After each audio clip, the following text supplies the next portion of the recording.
예, 우리 하나님 말씀 듣고자 합니다. 오늘 하나님 말씀은 요한복음 14장 19절에서 20절 말씀입니다. 제가 전 성경으로는 172쪽, 요한복음 14장 19절에서 20절 말씀. 찾으신 줄 알고 제가 여러분 앞에 먼저 읽어드립니다. 조금 있으면 세상은 다시 나를 보지 못할 터이로되 너희는 나를 보리니 이는 내가 살았고 너희도 살겠음이라. 그날에는 내가 아버지 안에 너희가 내 안에 내가 너희 안에 있는 것을 너희가 알리라. 아멘. 이제 오늘은 자녀들에게 그리스도와의 연합에 대해서 가르치라, 이런 제목을 가지고 첫 번째 시간 여러분에게 말씀드리고자 합니다. 오늘 말씀 그대로 조금 있으면 세상은 나를 보지 못할 터이요. 이 말씀은 바로 조금 있으면 예수님의 십자가에 죽으시게 되는 것이죠. 죽음을 앞두고 이 말씀을 하신 것입니다. 그러니 예수님이 죽게 되어지면 세상 사람들은 예수님을 만나지 못하지만, 그러나 예수님이 다시 말씀하신 너희는 나를 볼 것이다. 보지 못할 것인데 너희는 볼 것이다. 이렇게 말씀하십니다. 즉 부활하신 예수 그리스도를 만나는 사람들은 택함을 받은 사람들이고 그들에게만 예수님께서 다시 살아나는 것을 보여주게 될 것입니다. 그 이유는 내가 살았고 너희도 살겠음이라, 이 말씀하십니다. 즉 내가 살았다는 얘기는 과거부터 살아있는 존재요, 또 살겠다, 너희도 살겠다, 이 얘기는 너의 영혼은 죽지 않고 살아있을 것이다, 이 말씀을 하시는 것이죠. 그 다음에 하시는 말씀이 그날에는 내가 아버지 안에 너희가 내 안에 내가 너희 안에 있는 것을 너희가 알 것이다. 즉 부활하신 그날에는 바로 하나님 안에 예수 그리스도가 계시구나, 그리고 예수 그리스도가 내 안에 계시고 또 하나님 안에 내가 있구나, 이것을 너희가 깨닫게 될 것이다, 이 말씀을 하십니다. 그러니 우리 주 예수 그리스도의 십자가 죽음을 경험하고 예수 그리스도의 부활을 경험한 모든 신자들, 예수를 믿는 그 모든 사람들은 그리스도와 내가 연합이 되어져 있고 또한 하나님과 내가 완벽하게 연합이 되어져 있구나, 이것을 아는 사람들이다, 이 말씀을 하신 것입니다. 우리는 교리문답 중에 하이델베르그 교리문답 여러분들이 배운 적이 있습니다. 거기에 이렇게 질문을 합니다. 아담 안에서 모든 사람이 멸망한 것처럼 그리스도를 통하여 모든 사람이 구원을 받습니까? 이렇게 묻습니다. 이 말의 뜻은 아담 안에서 모든 사람이 누구든지 죄를 지어서 멸망당할 수밖에 없는 것에 처한 것처럼 예수 그리스도가 인간을 위해서 죽으셨으니 그 예수 그리스도를 통하여서 모든 사람이 구원을 얻는 것입니까? 이렇게 질문하는 거죠. 그랬더니 교리문답에서는 아닙니다. 분명하게 대답합니다. 그럼 어떤 사람만 구원을 얻게 되어 있느냐? 참된 믿음으로 그리스도에게 연합되어져서 그의 모든 은덕을 받아들이는 사람들만 구원을 받습니다. 이렇게 답합니다. 즉 그리스도께 연합되어지지 않은 사람은 결코 구원을 얻을 수가 없다, 이렇게 교리문답에서 말하고 있는 것이죠. 그리스도와 연합, 즉 그리스도가 내 안에 내가 그리스도 안에 있는 것, 이 연합이 없으면 절대 구원을 얻을 수 없다. 예수 그리스도는 그 사람을 위해서 죽으신 것이 아니다, 이렇게 교리문답은 우리에게 알려주고 있습니다. 그리스도인의 삶에서 그리스도와 우리의 연합이 생명의 연합이라는 것을 깨닫는 것, 이것은 굉장히 중요한 일인 것입니다. 우리의 자녀들이 아직 그것까지는 깨닫지 못하고 있기 때문에 오늘도 연합이라는 것에 대해서 알려줄 때에 아직은 그 단어라든가 이런 것이 생소하기 때문에 분명한 이해를 하지는 못하고 있지만, 그래도 오늘 어느 정도 예수님과 내가 연합이 무엇인가를 알게 되어졌습니다. 즉 내 안에 내가 진정한 믿음의 고백이 있다고 한다면 그리스도는 내 안에 살아계실 것이고, 그러기에 나의 모든 삶의 말과 행위 속에서는 그리스도가 드러나지게 되어 있는 것입니다. 신자가 자신의 정체성을 진정으로 깨닫는 것, 즉 예수 그리스도와 연합을 이루고 있다는 걸, 이것을 아는 것, 이것이 우리에게는 굉장히 중요합니다. 그리스도인들도 자신이 연합되어 있다는 것을 잘 알지 못하는 성도들이 굉장히 많이 있다는 거. 우린 주변에서 여러분도 발견할 겁니다. 어릴 적부터 교회 다니기 시작한 자녀들은 유아 세례를 받고 그냥 교회에서 쭉 자라왔기 때문에 자신의 정체성에 대한 자각이 별로 없는 그런 상태입니다. 주일만 되면 당연히 부모 따라 교회 나가는 거, 이런 상태 속에서만 교회 생활을 하게 되어지면 그 자녀들이 생각하는 교회라는 것은 바로 그냥 여러 공동체 중에 하나, 동호회 중에 하나, 그래서 사람들끼리 모여서 서로 교제하는 거, 그 중에 하나, 그런 교회에 내가 속해 있구나, 이 정도로만 생각할 수가 있다, 이것입니다.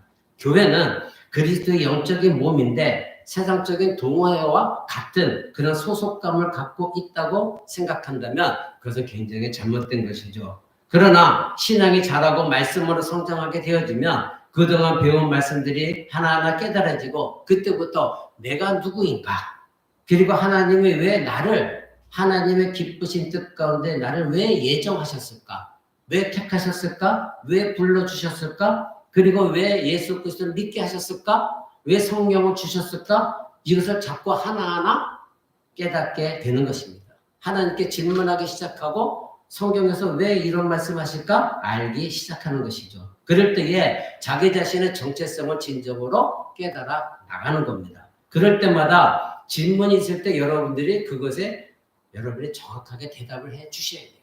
하나님이 왜 나와 연합이 되어졌어? 그렇다면 여러분들은 그것에 대해서 질문에 대답을 해 주셔야 됩니다. 왜 하나님의 기쁘신 대로 나를 예정하셨대? 여러분 대답해 주셔야 됩니다. 그러니 자신은 그리스도와 연합된 존재라는 것, 이것을 아주 중요하다는 것, 이것을 여러분의 자녀들이 어릴 때부터 깊이 알게 되어지면 그 자녀들은 어떤 상황 속에서도 예수 그리스도만 붙드는 삶이 되어질 것입니다. 자신은 원래 하나님 나라의 백성이었다는 것, 그리고 만왕의 왕이신 하나님의 자녀였다는 것, 이것을 굉장히 자부심을 가지고 이것에 대해서 다른 아이들에게도 복음을 전해줄 수 있는 그런 우리 자녀들이 되어질 것입니다. 오늘 우리 연우가 나는 예수를 정말 믿습니다 고백했기에 그래서 물었죠. 예수님이 그럼 연우 안에 있다는 것을 믿니? 네, 믿습니다. 그러면 혹시 학교에서 친구들과 안 좋은 관계 있을 때 연우는 어떻게 행동을 할까? 그랬을 때 그때는 이제 좀 달라지게 되는 거죠. 세상에서 알았던 지식 또는 여러 가지 알게 되어진 지식으로 이 혼동이 오기 시작하는 것이죠. 바로 그것입니다. 바로 우리가 예수 그리스도를 믿었다고 했을 때에는 연우 안에 그리스도가 살아계시다는 것을 드러내 보일 때, 누가 나에게 친구가 혹시 나를 미워하거나 그랬을 때 그 친구와 맞대서 싸우는 것이 아니라, 친구야 왜 나를 미워하니? 그 이유를 좀 알고 싶다. 나는 예수를 믿기 때문에 나는 너를 얼마든지 용서하고 그리고 너를 얼마든지 사랑해 줄 수 있어. 나는 너와 친하게 지내고 싶어. 그것이 예수님이 원하시는 거야. 그때 연우가 묻더라고요. 그러면 때리면 무조건 맞아야 되나요? 아니, 때리면 무조건 맞는 것이 아니라 연우는 태권도도 배웠으니까 친구가 때리려고 하면 그 손을 잡고 힘으로써 잡고 그걸 막으면서 얘기를 해라. 왜 나를 그렇게 미워하니? 나는 너를 사랑하는데, 나는 너하고 친하게 지내고 싶어. 내 안에 예수님이 계시기 때문에 나는 너하고 친하게 지내고 싶어. 이렇게 예수를 믿는 것을 보여줘야 돼. 이렇게 오늘 연우에게 말씀을 드렸습니다. 사랑하는 성도 여러분, 이것이 때로는 힘들 수 있습니다. 그러나 이것이 결국은 여러분의 자녀들에게 진정한 그리스도인으로서의 리더십을 키워줄 수 있는 아주 중요한 요소입니다. 이것이 없으면 리더십을 가질 수가 없는 것이죠. 리더십이라는 것이 뭐 주먹으로, 법으로, 힘으로, 권세로 되어지는 것, 그것이 리더십이 아니라 성경에 말하는 리더십은 예수 그리스도가 내 안에서 살아 움직일 때 나오는 리더십, 그것입니다.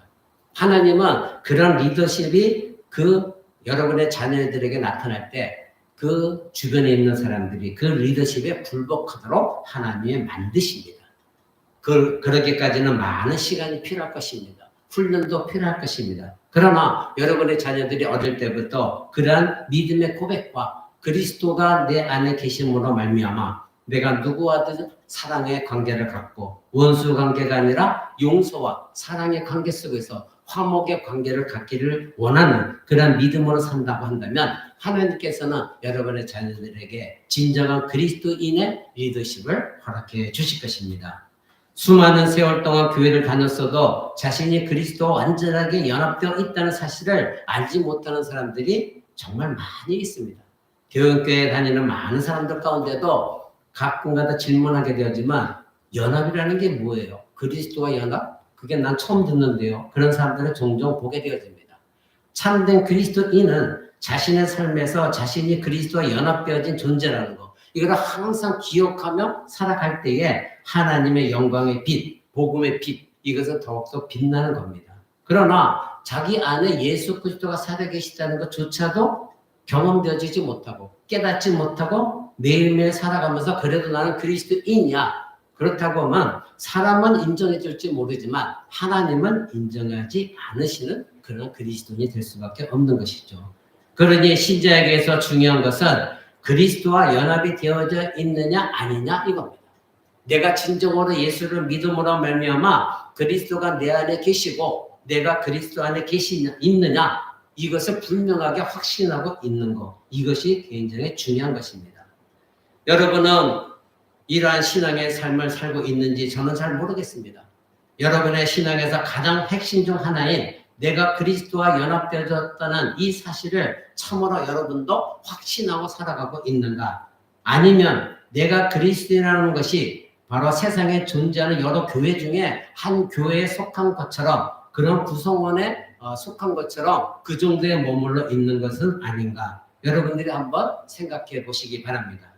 신자가 분명하게 믿고 확신해야 되는 것은 나는 타락한 인간이지만 그리스도의 십자가 죽음으로 제 용서 받았고 그리고 예수 그리스도의 부활로 말미암아 구원을 얻어서 지금은 하나님 보좌 우편에 앉아 계신 우리 주 예수 그리스도와 한 몸을 이루고 있는 그런 존재라는 것, 이것을 정말로 깊이 깨닫고 있어야 됩니다. 이것을 분명히 깨닫고 인지하고 있어야 그 사람은 세상에 나가서도 믿지 않는 사람들과 대화할 때도 정말 저 사람은 뭔가 다르다. 저 사람은 뭔가 좀 여러 교회 다니는 사람들과는 다른 사람이다. 정말 그리스도인이다. 이렇게 인정받는 그런 사람들이 되어져야 여러분의 자녀들도 여러분을 보면서 그러한 그리스도와 연합되어지는 삶을 동경하면서 살아갈 수가 있는 것입니다. 그러기에 자녀들에게도 여러분의 자녀들이 그리스도와 연합이 되어진다는 것이 얼마나 중요하고 영광스러운 것인가, 이것을 우리는 알려주어야 됩니다. 아까 말씀드린 하이델베르그 요리문답에서 그렇게 물었죠. 아담 안에서 멸망한 사람들, 그 사람들이 모두가 그리스도 때문에 다 구원을 받습니까? 절대 아니라는 겁니다. 그리스도께 연합된 사람만 구원을 얻는다는 겁니다. 그것이 바로 오늘 본문에 나와 있는 내용입니다. 20절에 보니까 내가 아버지 안에 너희가 내 안에 내가 너희 안에 있는 것을 너희가 알리라. 연합되어진 사람만 이것을 알고 있는 것이고 확신하고 있는 것이고 이런 사람들만 구원을 얻는 것입니다. 그러니까 나는 그리스도에게 연합되어졌다는 것, 이것이 무언가를 분명히 여러분들이 알려주셔야 됩니다. 그래서 첫 번째, 그리스도와의 연합은 생명적인 연합이다. 이것을 가르치셔야 됩니다. 19절에 보니까 조금 있으면 세상은 다시 나를 보지 못할 것이로되 너희는 나를 보리니 이는 내가 살았고 살아있고 너희도 살아있겠습니다. 이렇게 말씀하십니다. 여러분, 지금 예수님께서 이 말씀하시기 바로 앞에는 예수님께서 십자가에 달리시기 전에 제자들에게 18절을 한번 보시면 내가 너희를 잠깐 떠나겠다 이 말씀하시거든요. 그리고 나서 하시는 말씀이 그러나 너희를 고아처럼 버려두지는 않겠다 이 말씀을 하십니다. 그러니 이렇게 잠깐 떠나심으로 그들에게 다시 오시겠다고 하는 일은 또 다른 보혜사를 보내시겠다는 16절에 있는 말씀을 하신 거거든요. 그러니까 이제는 영으로서 내가 육체적으로는 너희를 떠나지만 영으로서 너희들에게 다시 오겠다. 그래서 너희 안에 거하겠다 이 말씀을 하신 것입니다. 그러니 예수님께서는 육체적으로는 우리를 잠깐 떠나게 되시고 십자가에서 죽으신 후 부활 승천하셔서 하나님 보좌 우편에 육체적으로는 앉아 계시지만 그것이 우리와의 영원한 분리가 아니라 오히려 그런 상황이 우리와 영원한 연합이 되어지고 있다는 것을 말씀하고 계신 거예요. 내가 육체적으로는 너희를 떠난다. 그래서 부활 후에 너에게 보여줄 것이다. 그런데 더 확실하게 보여주는 건 뭐다? 내가 영으로서 다시 다른 보혜사, 즉 성령이죠. 우리는 여러분들의 성삼위일체에 대해서 배웠습니다. 영으로서 너희에게 올 것이다. 그래서 너희 안에 내가 완전하게 거하게 될 거다. 영원토록 거하게 될 거다. 이것이 바로 연합인 것입니다. 비록 육체적으로 예수님은 부활 승천하셨으나 예수님께서 성령님을 보내주시기 때문에 실제로는 예수님이 우리를 떠나신 것이 아니라 오히려 뭐예요? 우리가 예수님과 영원히 함께 연합되어질 수 있게 되어지는 근거가 되어진 겁니다.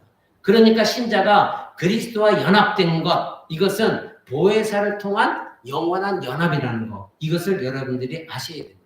그래서 오늘도 우리 주일학교 자녀들에게 약 2달 전부터, 한 달 전인가요? 2달 전부터 꼭 기도하라. 무슨 내용인지 아냐? 거기다 잊어버렸더라고요. 근데 어느 정도 어렴풋이 기억을 했어요. 하나님 나에게 성령을 부어주세요. 하나님 우리 아빠에게 성령을 부어주세요. 그 기도를 지금도 하고 있니? 그랬더니 안 하고 있다고 가끔가다 하고 있다. 이렇게 말하는 것을 들었습니다. 여러분, 제가 우리 코람대교 자녀들을 정말 사랑하고 우리 코람대교 자녀들이 하나님 앞에 올바른 그런 믿음의 자녀로 성장하기를 간절히 바라는 여러분보다 못하겠지만 그런 사람 중에 한 사람입니다. 그런데 지금 우리 주일학교를 몇 년을 가르치면서 이상한 것을 하나를 발견해요. 절대 순종이 없어요. 한 번도 순종하는 것을 제가 못 봤어요. 목사님이 좀 이렇게 해줄래? 그러면 그때 당시만 내야 하지 고쳐지지가 않아요. 그 다음 주도 똑같고, 아니 목사님이 금방 얘기했음에도 1분 후에 똑같고 2분 후에 똑같고, 그러니까 하루에도 똑같은 말을 수없이 해야 되는, 그래서 목사님 말씀이 선생님 말씀보다 못한 시대, 바로 오늘날 이 시대가 권위가 사라진 시대라고 하죠. 그래서 목사님의 권위가 아무리 땅에 떨어진 그런 교회에 문제가 있다 할지라도 아이들까지도 목사님의 말에 그렇게 순종을 하지를 않아요. 그렇게 외워오라 해도 외워오지도 않고, 그리고 여기 와서 어쨌든 급하게 외워보려고 하고, 또 그러다 보니까 목사님, 제가 나무라지 못하는 게, 나무라게 되어지면 자꾸 컨닝을 하려고 해요. 그래서 나를 속인다고 하죠. 목사님이 저기서 안 보이겠거니 하고 성경책을 펴놓고 이렇게 눈을 감는 척하면서 외우는. 그래서 제가 그거 보면서 우리의 이 참 하나님 앞에 거짓된 본성이 정말 사라지는 것이 힘들구나. 그래서 여러분에게 간곡히 부탁의 말씀을 드립니다. 방치하지 마시고 제가 그렇게 보낸 것에 대해서 예배당에 오시기 전에 토요일날 여러분의 자녀들의 머리로서는 정말로 집중해서 30분만, 아무리 긴 구절이라도 30분만 집중해서 외우면 외워옵니다. 얼마든지 외울 수 있습니다. 근데 여러분들 그걸 너무 방치하시는 것 같아요. 하나님의 말씀이 중요합니다. 게임 1시간이 중요한 것이 아니라 여러분의 자녀들에게 재미난 거, 만난 거 이런 데 데리고 다니는 거 그거 다 좋습니다. 해야 돼요. 하나님이 주신 축복입니다. 그러나 그것보다 우선시 해야 될 것이 바로 하나님의 말씀입니다. 그것을 여러분들이 점검하시고 그것이 되어졌을 때 그 다음에 하나님 주시는 축복의 시간들을 누릴 줄 아는 그런 자녀들로 여러분들이 양육하셔야 돼요. 근데 지금은 거꾸로 된 것 같아요. 세상 것을 다 즐기다가 마지막 시간에 하나님의 것을 하려고 하니 육신이나 영적으로 정신적으로 지쳐 있기 때문에 하기가 힘든 것이죠. 그러니 영적 성장이 있을 수가 없는 거예요. 교회는 나와도. 그래서 이제는 여러분들이 먼저 바꾸셔야 돼요. 하나님의 일을 먼저 한 다음에 하나님이 네가 그렇게 말씀을 외우고 하나님 앞에 기도하고 했기 때문에 이런 축복의 시간들을 우리에게 주신다. 그래서 또 즐기는 겁니다. 근데 우리는 그것이 전후가 뒤바뀌어져 있다는 것, 이것을 제가 오늘 또한 발견합니다. 여러분, 아무리 이 시대가 교회가 그리고 목사들의 권위가 떨어져 있다 할지라도 여러분의 자녀들에게까지 이런 것이 흘러가서는 결코 안 되는 겁니다. 목사님이 한번 말하면 하나님의 말씀으로 받아들여서 그것을 어쨌든지 하려고 할 때에 영적 선장이 이루어지는 것이지 그때만 모면하려고 하는 것은 아이들에게 거짓만 자꾸 양산해내는 그러한 잘못된 길로 갈 수가 있는 것입니다. 살아가는 성도 여러분, 신자인 우리가 그리스도와 연합된 상태임을 확실하게 선포하고 있는 것, 그것이 바로 오늘 20절 말씀입니다. 20절 말씀에 그날에는 내가 아버지 안에 너희가 내 안에 내가 너희 안에 있는 것을 너희가 알 것이다. 이렇게 말씀하신 것이죠. 사실 이 20절 말씀은 신자인 우리가 그리스도께 연합되는 일을 통해서 성삼위 하나님과의 신비적인 연합 속으로 들어간다. 이것을 말씀하고 있는 거예요. 우리는 성경 66권 모두가 다 하나님 말씀인 것을 우리는 믿고 있습니다. 그러니 이 말씀도 바로 예수 그리스도 믿음으로 말미암아 감히 범접할 수 없는 성삼위 하나님, 그 삼위일체 하나님의 연합 가운데 우리가 들어간다는 거. 이것을 여러분들이 깊이 인식하고 확신하고 믿어야 됩니다.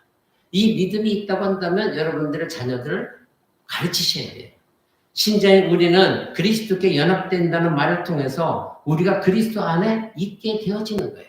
이런 일을 통하여 예수 그리스도를 통하여 그러면 당연히 그리스도가 우리 안에 있게 되어지는 것이고 그러면 신자인 우리와 그리스도가 상호 내주하는 거죠. 상호 내주는 바로 성부와 성자 간의 내주와 같은 거예요. 성부 안에 성자가 계시고 성자 안에 성부가 계시고 성자 안에 성령이 계시고 성령 안에 성자가 계시고 성부 안에 성령이 계시고 성령 안에 성부가 계시고 서로 상호 내주하는 거. 이것이 우리에게도 적용되어진다고 성경은 분명히 말하고 있는 것입니다. 그래서 오늘 20절에 성자 예수 그리스도께서 성부 아버지 안에 계시는 일이 그 일이 누구에게 주어진다고요? 우리에게 주어진다는 겁니다. 여러분 이것을 믿으셔야 돼요. 이것을 믿고 있다면 우리 자녀들을 그렇게 내버려 두지 않습니다. 내 자녀에게 하나님이 들어와 계셔야 되는데 그리고 내 자녀가 하나님 안에 상호 내주해야 되는데 우리 자녀들 내가 저렇게 내버려둬서는 안 되겠지. 여러분 끊임없이 기도하시고 가르치셔야 됩니다.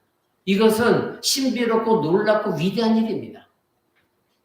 여러분 오늘날에 교회 쇼핑하는 사람들이 굉장히 많다고 그래요. 그래서 저도 어제가 아니라 이번 주에 신천지에서 또 전화가 왔어요. 청년인데 우리 교회 와서 저의 설교를 몇 번 들었다고 얘기하더라고요. 그래서 제가 속으로 이 사람이 거짓말도 하네.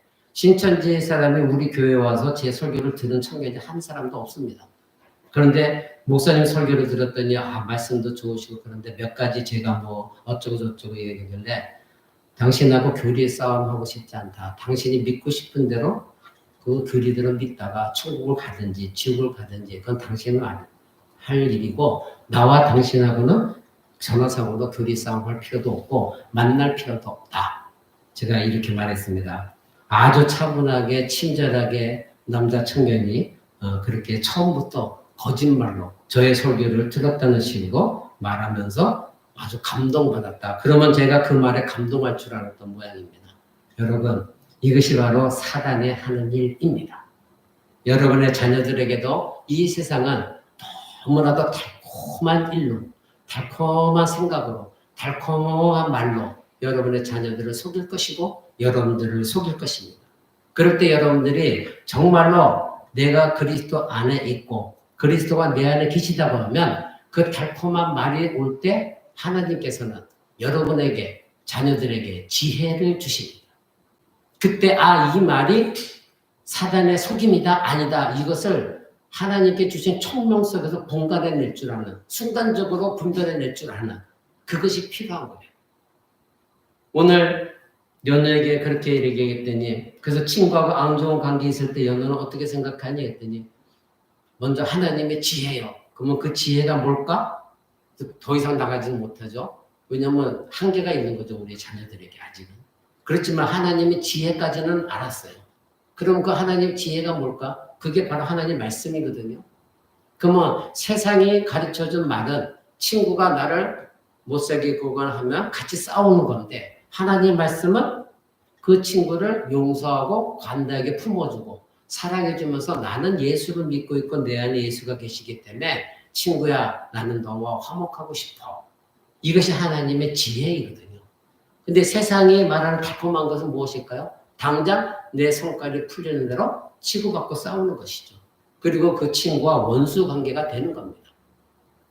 사랑하는 성도 여러분, 하나님은 우리들을 구원해 주셨을 때 비록 거저 구원을 얻었으나 대가 지불이 있으셨습니다. 바로 하나님의 아들 예수 그리스도가 처참하게 십자가에 못 박혀 죽으셨습니다. 그 대가 지불로 저와 여러분의 구원을 얻었고 우리가 예수 안에 있고 예수 그리스도가 우리 안에 있게 되어졌습니다. 그런데 이상하게 우리는 대가 지불하기를 원하지 않습니다. 그것이 우리들의 문제입니다. 하늘로부터 오는 좋은 것은 얻고 싶은데 내가 마땅히 해야 될 대가 지불은 하지 않으려고 하는 공짜 심리가 우리 안에 있다는 겁니다. 여러분 그거 버리셔야 됩니다. 예수 그리스도를 믿게 되어지면 고난이 올 때도 감사할 줄 알아야 되는 것이고 하나님이 이 고난을 통해서 나를 어떻게 성장시킬까? 기대감을 갖는 것이고 그래서 그 고난에 기쁨으로 참여하는 것이고 헌신하는 것도 기쁨으로 헌신하는 것이고 목사를 위해서 헌신한다고 한다면 여러분들은 힘들 수밖에 없고 교회를 위해서 헌신한다면 힘들 수밖에 없어요. 그러나 내가 믿고 있는 내 안에 계신 예수 그리스도 하나님이시 그분을 위해서 내가 모든 것을 헌신한다고 할 때 왜? 그분이 나를 위해 자기 목숨을 내어주셨기 때문에 그런 마음이 여러분에 있을 때 진정으로 여러분들이 그리스도와 연합되어져 있는 상태 속에서 봉사하고 헌신하고 희생하며 교회를 세워나갈 수가 있는 것이고 그럴 때 여러분들의 자녀들에게 하나님의 말씀을 전할 때 평소보다는 능력의 말씀이 되어지는 거예요. 그러나 나에게는 언제나 공짜 심리만 있고 내가 대가 지불하고 싶은 마음은 하나도 없으면서 행위로만 여러분의 자녀들에게 교회에 가라, 성경 읽어, 외워, 이렇게 살아야 돼, 하나님의 이름 뭐냐, 기도해, 이런다고 한다고 한다면 여러분의 자녀들도 영적인 존재들이기 때문에 그것을 알고 있습니다. 그러기에 여러분이 진실로 대가 지불이 있는 삶을 살기 시작할 때 여러분의 가정은 변화되어집니다. 그러나 여러분들이 대가 지불이 없으면 입으로만이 주여 주여 부르진 그런 성도들 예수님 뭐라고 하셨습니까? 나는 너희를 도무지 알지 못하노라. 바로 여러분에게는 그리스도와 연합이 되어지고 있다는 사실 안에서 그리스도께서 우리를 위하여 대가 지불하신 것처럼 나도 예수 그리스도 안에서 대가 지불이 있어야 된다는 것 이것을 분명히 인식하고 있어야 됩니다. 그럴 때에 여러분들이 손에 붙들고 있는 이 손아귀에 꽉 쥐고 있는 것 이것을 절대 놓지 않으면 여러분들이 이 손을 펼치지 않으면 이 손에 하나님의 축복을 담아줄 수가 없어요. 근데 여러분들은 이 주먹을 꽉 쥐고 이거 놓지 않으려고 애를 쓰고 있습니다. 이것이 물질이 되었건 자존심이 되었건 시간이 되었건 또 여러분의 헌신이 되었건 무엇이 되었건 간에 명예가 되었건 이것을 놓지 않으려고 애를 쓰고 있습니다. 그리고 이것이 생명인 것처럼 애를 쓰고 있어요. 그러니 아무리 교회를 나와도 여러분은 예배를 참여해도 신앙 영적인 성장은 없는 것이죠. 그러나 내가 이것을 포기하고 내려놓기 시작했을 때에 하나님은 여기에 무한한 하늘의 복을 내려주십니다. 그런데 여러분이 이것을 믿지 못하니까 이 손을 펼치지를 못하는 거예요. 그냥 주먹을 꽉 쥐고 안 돼. 이것을 꼭 붙들어야만 돼. 그러나 여러분이 그것을 펼쳤을 때에 하나님이 여러분에게 부어주십니다. 사랑하는 코람들의 성도 여러분, 그러면 그리스도의 이 놀라운 연합이 우리에게 주는 결과는 무엇일까요? 19절에 보니까 내가 살아있고 너희도 살아있겠습니다. 이렇게 말씀하십니다. 이것이 무엇입니까? 생명입니다. 생명. 내가 살아있고 살아있다는 것은 생명이 있다는 것이죠. 그리고 너희도 살아있겠습니다. 생명이라는 겁니다. 여러분들은 지금 이 세상에 육체적으로 숨쉬고 있는 이 생명만이 생명이고 이것이 가장 중요하다고 생각할지 모르겠습니다. 그러나 그리스도인들은 세상 사람들과 달리 우리가 육체로 숨쉬고 있는 이 육체의 생명이 중요한 것이 아니라 누구나 다 죽습니다. 죽은 이후에 우리들의 영혼의 생명이 가장 중요한 것이에요. 우리는 그것을 믿기 때문에 이 자리에 나와서 지금 예배하고 있습니다. 근데 예수님이 지금 하신 말씀이 내가 살아있고 너희도 살아있겠습니다. 이것은 여러분의 영혼의 생명을 말하고 있는 거예요. 너희들의 영혼의 생명이 주어질 것이다. 이렇게 예수님이 말씀하고 계십니다. 신자인 우리가 성령을 통해 예수 그리스도 안에 있을 때 우리에게는 영원한 생명이 주어지는 거예요. 죄로 말미암아 죽었던 우리가 회개했습니다. 그리고 십자가와 하나님의 사랑을 믿고 회개하게 되면 성령님이 우리 안에 들어와 존재하고 계시고 그래서 그 성령을 통하여서 영원한 생명이 우리에게 부어지는 것입니다. 그럴 때에 하나님의 생명이 우리 안에서 일어나 일을 하기 시작합니다. 여러분 안에 있는 즉 하나님의 여러분이 허락하신 그 하나님의 생명 그것을 여러분들이 인식하셔야 돼요. 그것을 놓치고 때로는 무감각하게 생각하고 그것에 대해서 무지하게 살고 있다고 한다면 아무리 그리스도인으로서 주의를 지키고 예배 생활을 해도 여러분에게는 하나님의 생명이 완벽하게 드러나지 못할 때가 많이 있습니다. 하나님의 생명이 드러난다는 것이 무엇입니까? 나 한 사람이 생명이 내 안에 그리스도의 생명이 있으므로 그 생명을 통해서 한 명이라도 하나님께 돌아오게 할 수 있는 생명 그것이 바로 여러분 안에 살아 움직일 것입니다. 그리고 여러분들은 영원한 하나님 나라에 들어가는 겁니다. 여러분은 지금 건강한 것 같지만 여러분도 언제 어떻게 육신의 건강이 나빠질지 우리는 아무도 모릅니다. 하나님이 여러분의 생명을 언제 거둬가실지 우리는 모릅니다. 우리 집사람의 그 아픈 고통을 보면서 차라리 하나님이 데려가시는 것이 복이 아닐까. 저렇게 육신적인 그 고통을 계속 당하면서 사는 것보다는 지금도 나는 천국에 가고 싶어. 이렇게 말할 때에 차라리 하나님이 빨리 데려가시면 그것이 복이 아닐까. 하나님 뜻은 어딜까? 그렇게 질문하며 하나님께 기도합니다. 하나님 분명한 뜻이 있으실 것입니다. 사랑하는 성도 여러분, 여러분에게 육신의 건강함을 주신 것은 하나님의 복이라는 걸 아시고 여러분 안에 건강의 축복을 주셨을 때 여러분 안에 계시는 그 그리스도의 생명이 살아 움직이도록 여러분들이 하나님께 쓰임 받으셔야 됩니다.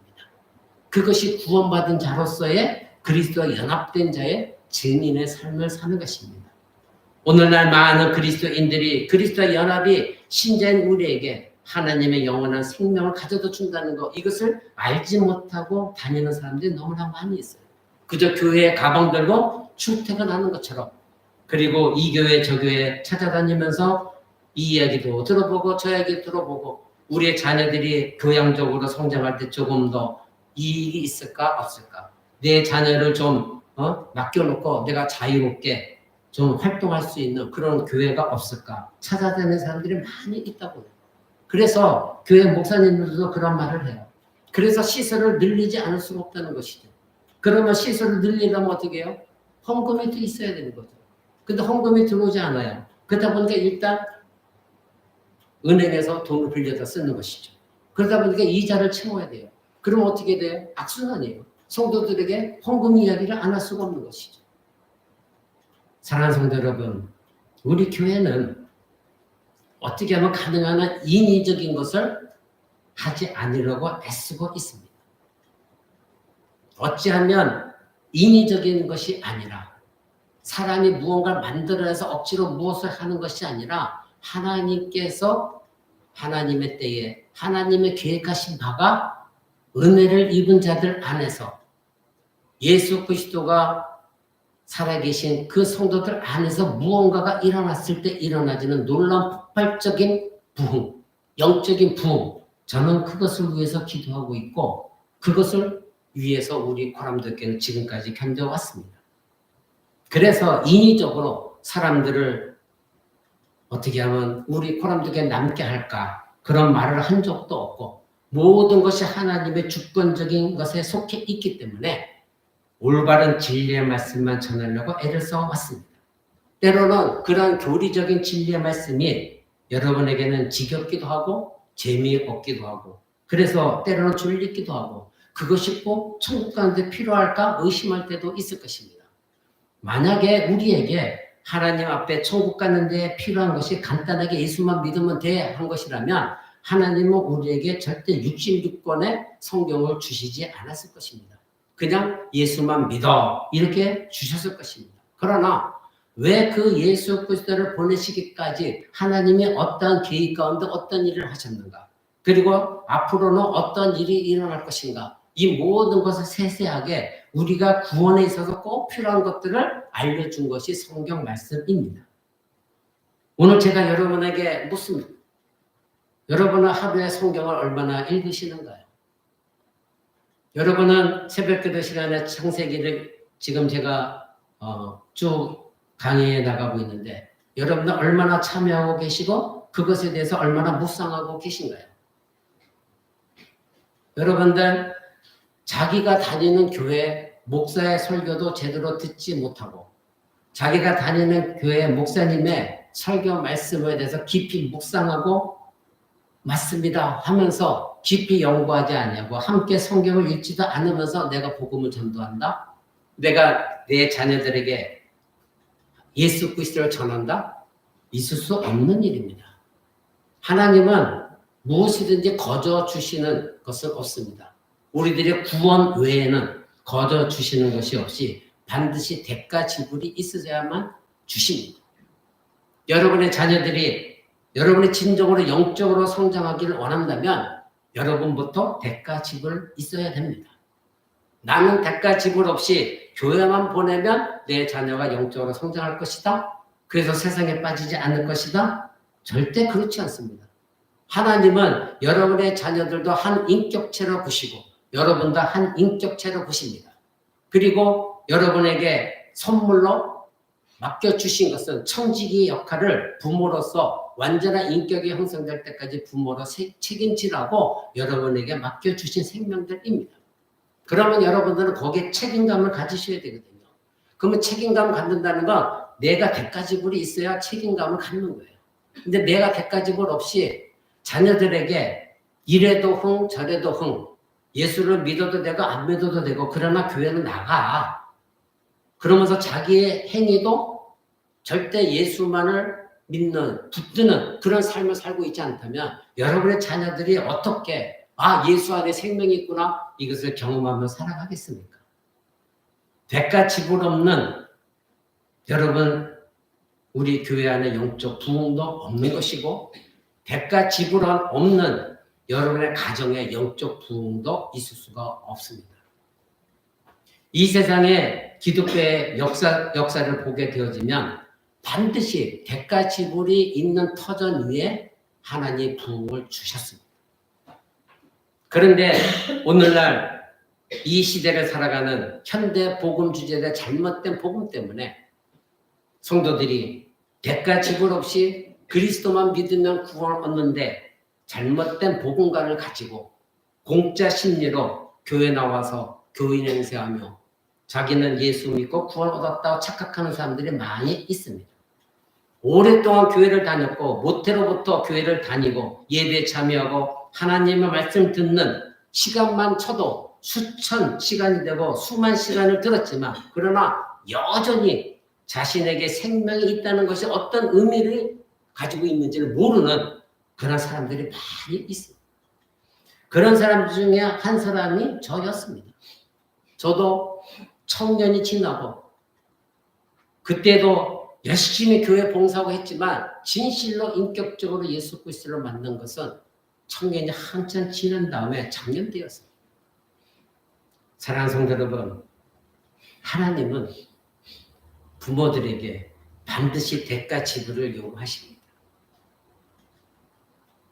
여러분의 자녀들이 올바르게 성장하여서 예수 그리스도와 연합이 되어지는 것을 깨닫고 인식하려면 먼저 여러분이 내가 예수 그리스도와 연합되냐 확신을 가지셔야 돼요.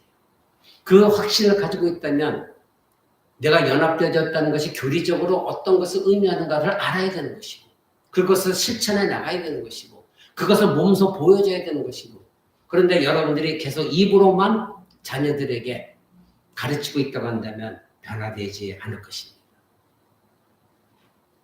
사랑하는 성도 여러분, 하나님은 구약 성경에서도 누차 이스라엘 백성들에게 경고하시면서 그들에게 내가 너희를 모든 것을 다 허물고 다시 회복시킬 것이다 말씀하시는 걸 여러 군데서 발견합니다.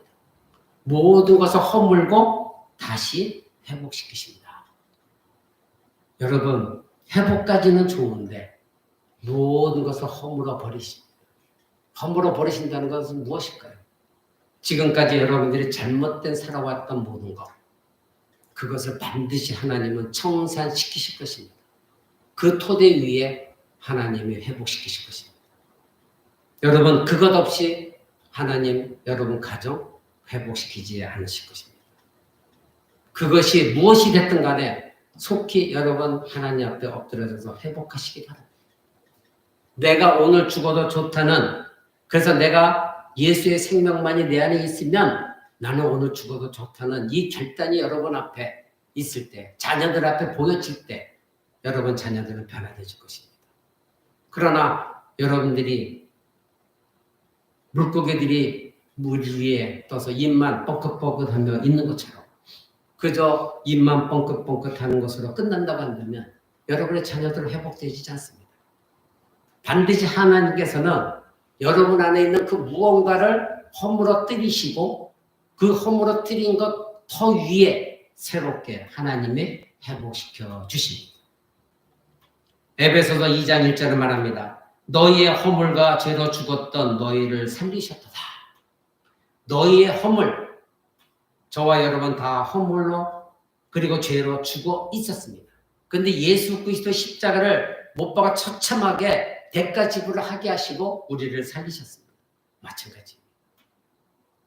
예수님의 몸을 다 허물어뜨리시고 그것을 통해서 저와 여러분의 영혼을 살려주셨습니다. 사랑하는 성도 여러분, 내가 죽기 전에는 예수가 여러분 안에 살아 역사하지 못합니다. 내가 죽거나 예수가 죽거나 내가 살거나 예수가 살거나 둘 중에 하나가 되어져야 됩니다. 근데 여러분들은 여전히 내가 살기를 원합니다. 그것은 여러분들이 죽음의 길로 가는 겁니다. 여러분의 자녀들을 죽음의 길로 인도하는 겁니다. 여러분이 먼저 죽으십시오. 여러분이 먼저 대가 지불하십시오. 그리고 예수 믿는 것이 무엇인가를 먼저 보여주십시오. 제가 오늘 우리 자녀들에게 간곡히 부탁했어요. 다음 주부터는 정말 예배 자세는 좀 바뀌었으면 좋겠다. 몇 년이 지나도 너희가 바뀌지는 않는다. 항상 똑같은 말을 계속해서 반복하고 있거든요. 여러분, 바뀌어야 됩니다. 교회 나오는 것은 놀러 오는 것이 결코 아니라는 거. 그래서 제가 토요일 날 여러분에게 메시지를 보내드리죠. 토요일부터 예배를 준비하는 자녀들로 가르쳐 주십시오. 여러분이 얼마나 그렇게 하고 계신지는 저는 모릅니다. 그러나 예배는 놀러 오는 것이 아닙니다. 친구 만나서 게임하러 오는 것도 아니요, 대화하러 오는 것도 아니요, 먼저 예배하는 것입니다. 그리고 목사님 말씀의 설명을 잘 듣고 그것을 가슴에 새기는 것이고, 그리고 하나님 말씀을 하나하나 외워 나가는 겁니다. 여러분, 제가 클 때는, 지금은 제가 여러분에게 한 절, 두 절 이렇게 외워오라고 하지만 제가 성장할 때는 아예 통째 14장이면 14장 다 외워오라. 그때는 다 외워갔습니다. 근데 요즘은 한 절만 외워도 너무 힘들어하는 아이들이에요. 물론 시대가 바뀌었기 때문에 그렇겠죠. 그러나 하나님께서 그런 것까지 이해하시면서 이 성경을 쓰시지는 않으셨다는 것이죠. 그 시대나 지금 시대나 몇천 년 시대나 인간의 영혼은, 하나님 만드신 영혼은 똑같습니다. 다만 우리들의 습관이 잘못되어진 것에 많이 노출되어졌기 때문에 불가능한 것이지 우리의 영혼 자체가 불가능한 것은 결코 아니라는 겁니다.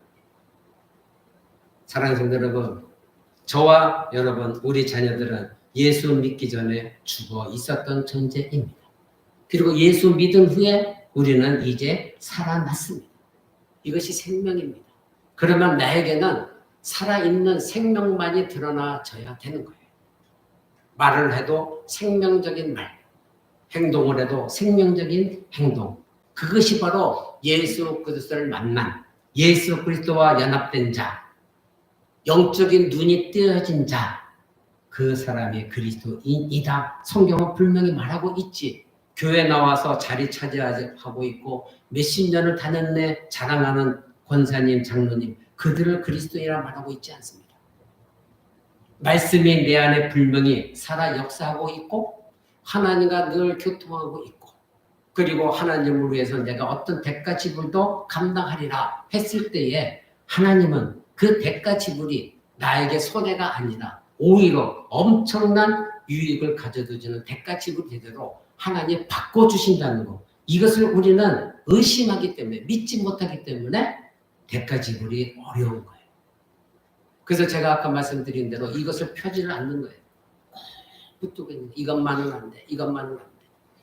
사랑하는 성도 여러분, 요한복음 14장이 우리에게 무엇이라고 정리해주고 있습니까? 바로 요한복음 14장 전체를 통틀어서 중요한 것은 내가 살아있고 너희도 살아있겠습니다. 이 말씀이에요.